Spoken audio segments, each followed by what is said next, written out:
نحمده ونصلي على رسوله الكريم اما بعد فاعوذ بالله من الشيطان الرجيم بسم الله الرحمن الرحيم سبحان الذي اسرى بعبده ليلا من المسجد الحرام الى المسجد الاقصى الذي باركنا حوله لنريه من آياتنا انه هو السميع البصير صدق الله العظيم۔ محترم سامعین ناظرین السلام علیکم ورحمۃ اللہ وبرکاتہ۔ آج کی اس نشست کے اندر معراج کے حوالے سے کچھ عرض کروں گا۔ آپ صلی اللہ علیہ وسلم کو اللہ تعالیٰ نے بے شمار معجزات عطا فرمائے۔ مفسرین نے لکھا ہے کہ 3000 کے قریب اللہ نے اپنے پیغمبر اپنے محبوب کو معجزات عطا کیے۔ ان میں سے آپ کا دائمی معجزہ جو قیامت تک قائم اور دائم رہے گا وہ قرآن پاک کا معجزہ ہے۔ آپ نے فرمایا کہ باقی تمام انبیاء علیہ السلام کے جو معجزات تھے ان کے ساتھ ہی وہ ختم ہو گئے، لیکن میرا ایک معجزہ جو قرآن پاک کلام الہی کی صورت میں وحی الہی کی صورت میں ہے، یہ قیامت تک قائم اور دائم رہے گا اور لوگ میرے اس معجزے کو دیکھ کر اسلام میں داخل ہوتے جائیں گے۔ اس لیے فرمایا کہ مجھے امید ہے کہ میرے پیروکار، میرے ماننے والے، میرے امتی باقی تمام انبیاء سے سب سے زیادہ ہوں گے۔ اور دوسرا معجزہ آپ کا جو انوکھا اور نرالا ہے وہ معراج کا معجزہ ہے۔ جس طرح اللہ کے پیغمبر صلی اللہ علیہ وسلم تمام انبیاء سے اعلیٰ اور افضل ہیں، ایسے ہی اللہ نے جو آپ کو یہ معراج کا معجزہ عطا کیا یہ بھی تمام انبیاء کے معجزات سے اعلیٰ اور افضل ہے۔ اللہ کے پیغمبر صلی اللہ علیہ وسلم معراج کی رات جبرائیل علیہ السلام آئے اور آپ کو اٹھا کر لے کے گئے بیت المقدس۔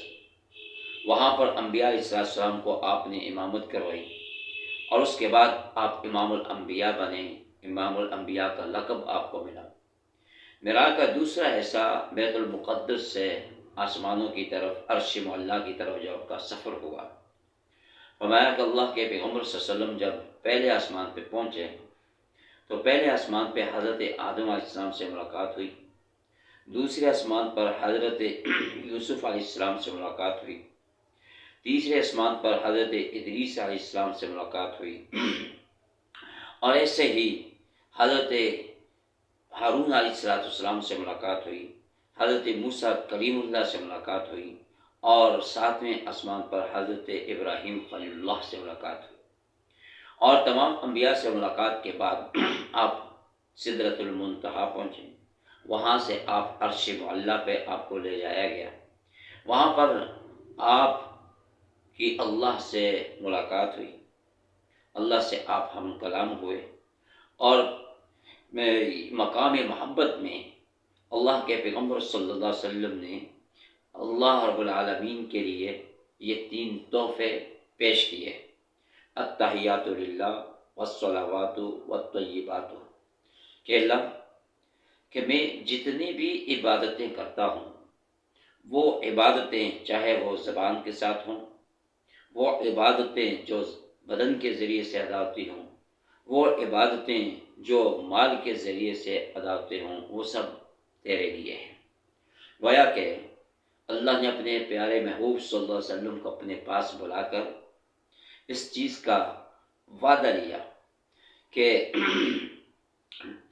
عبادت جو ہے صرف اور صرف اللہ کی ہوگی، چاہے وہ زبان کے ذریعے سے ہو تسبیحات کی صورت میں،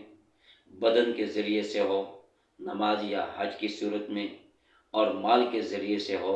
صدقات خیرات اور زکوٰۃ کی صورت میں، تو یہ صرف اللہ ہی کے لیے ہے۔